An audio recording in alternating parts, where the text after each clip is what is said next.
सूर्य नमस्कार। सूर्य पृथ्वी पर रहने वाले सभी जीवों के लिए ऊर्जा का स्रोत है। सूर्य नमस्कार हमारे शरीर का संपूर्ण और संतुलित विकास करता है, मन को एकाग्र और बुद्धि को कुशाग्र करने में मदद करता है।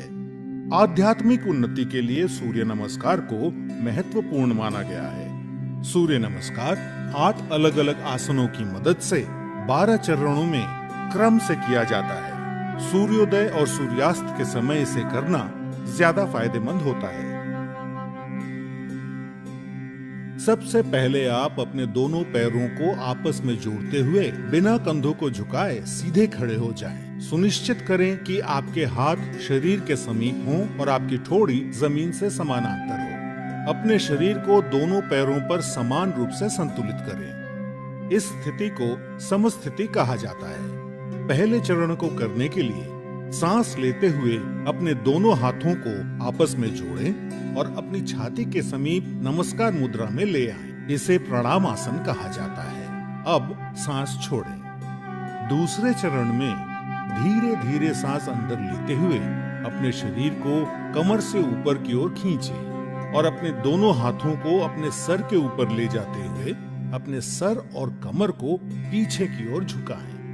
अपनी टांगें सीधी रखें। इस आसन को हस्तोत्तनासन कहा जाता है। अब तीसरे चरण के लिए धीरे धीरे सांस छोड़ते हुए अपने शरीर को आगे की ओर तब तक झुकाएं जब तक आपकी दोनों हथेलियां आपके पैरों के दोनों तरफ जमीन को छू न लें। ध्यान रखें कि नीचे झुकते समय आपकी भुजाएं और सर एक ही साथ में हो। इस आसन को पादहस्तासन कहा जाता है।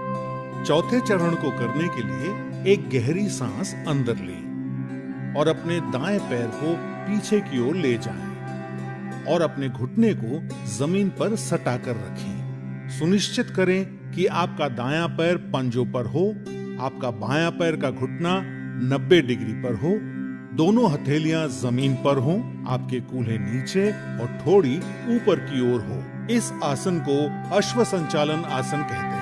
अब पांचवें चरण में एक गहरी सांस छोड़ते हुए अपना बायां पैर इस प्रकार पीछे ले जाएं कि वो आपके दाएं पैर की सीध में हो। सुनिश्चित करें कि आपके हाथ और कंधे सीधी रेखा में हों और साथ ही कंधे, पीठ और नितंब भी एक ही सीध में हों।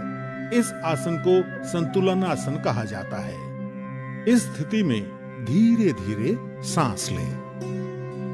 छठा चरण, सांस छोड़ें। अब अपने दोनों घुटनों को एक साथ जमीन पर रखें और अपनी छाती और माथे को भी जमीन पर रखें। सुनिश्चित करें कि आपके कूल्हे ऊपर की ओर और आपकी कोहनियां आपके शरीर के समीप हों। इस आसन को साष्टांग नमस्कार आसन कहा जाता है क्योंकि आपके शरीर के 8 अलग अलग अंग जैसे दोनों पांव के पंजे, दोनों घुटने, दोनों हथेलियां, छाती और माथा जमीन को छूते हैं। ध्यान रखें कि आपके शरीर का वजन 8 अंगों पर सामान्य रूप से वितरित हो। अब 7वें चरण के लिए सांस अंदर लेते हुए अपनी श्रोणी यानी पेल्विस को नीचे लाते हुए अपने सर और छाती को आगे की ओर सरकाएं और अपने शरीर के ऊपरी हिस्से को नाभि तक उठाएं। सुनिश्चित करें आपके पैरों के पंजे बाहर की ओर और टांगे सीधी हों। इस आसन को भुजंग आसन कहा जाता है। 8वां चरण, धीरे धीरे सांस छोड़ते हुए अपने पैरों के पंजों को अंदर की ओर मोड़ें और अपने कूल्हों को इतना ऊपर ले जाएं कि आपका शरीर एक पर्वत का आकार ले ले। सुनिश्चित करें आपकी दोनों टांगे सीधी, हथेलियां जमीन पर हों और आपका सर भुजाओं के बीच हो। प्रयास करें कि आपकी एड़ियां जमीन को छू सके। इस आसन को पर्वत आसन कहा जाता है। 9वें चरण के लिए अपने कूल्हों को नीचे लाएं और सांस लेते हुए दाहिने पैर को आगे लाएं और अपने बाएं पैर के घुटने को जमीन पर रखते हुए पुनः अश्व संचालन आसन में आ जाएं। 10वें चरण में अपना बायां पैर भी आगे लाएं और सांस छोड़ते हुए पुनः पादहस्तासन में आ जाएं। 11वां चरण, अब धीरे धीरे सांस अंदर लेते हुए अपने शरीर को सीधा करते हुए अपने दोनों हाथों को ऊपर की ओर ले जाएं और पुनः हस्तोत्तनासन में आ जाएं। सुनिश्चित करें कि ऊपर आते समय आपकी भुजाएं और सर साथ में ऊपर आए। 12वां चरण, धीरे धीरे सांस छोड़ते हुए पुनः प्रणाम आसन में सीधे खड़े हो जाएं। अब इस पूरे अनुक्रम को अपने बाएं पैर से दोहराएं।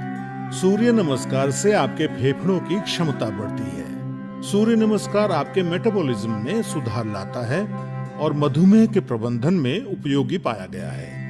सूर्य नमस्कार अंतःस्रावी ग्रंथियों यानी एंडोक्राइन ग्लैंड्स के स्राव को नियंत्रित करता है।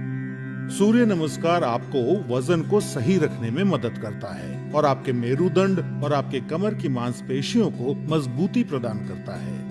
उच्च रक्तचाप यानी हाई बीपी के रोगियों को इस आसन को सावधानी के साथ करना चाहिए। हर्निया और पेप्टिक अल्सर के रोगियों को सूर्य नमस्कार नहीं करना चाहिए। सायटिका, सर्वाइकल स्पॉन्डिलाइटिस और अक्यूट आर्थराइटिस के रोगियों को भी सूर्य नमस्कार नहीं करना चाहिए। महिलाओं को मासिक धर्म के समय और गर्भावस्था में सूर्य नमस्कार नहीं करना चाहिए। नियमित रूप से सूर्य नमस्कार का अभ्यास आपके शरीर को विषाक्त पदार्थों से मुक्त यानी डिटॉक्स करता है और आलस को हटाकर पूरे शरीर को सक्रिय करता है।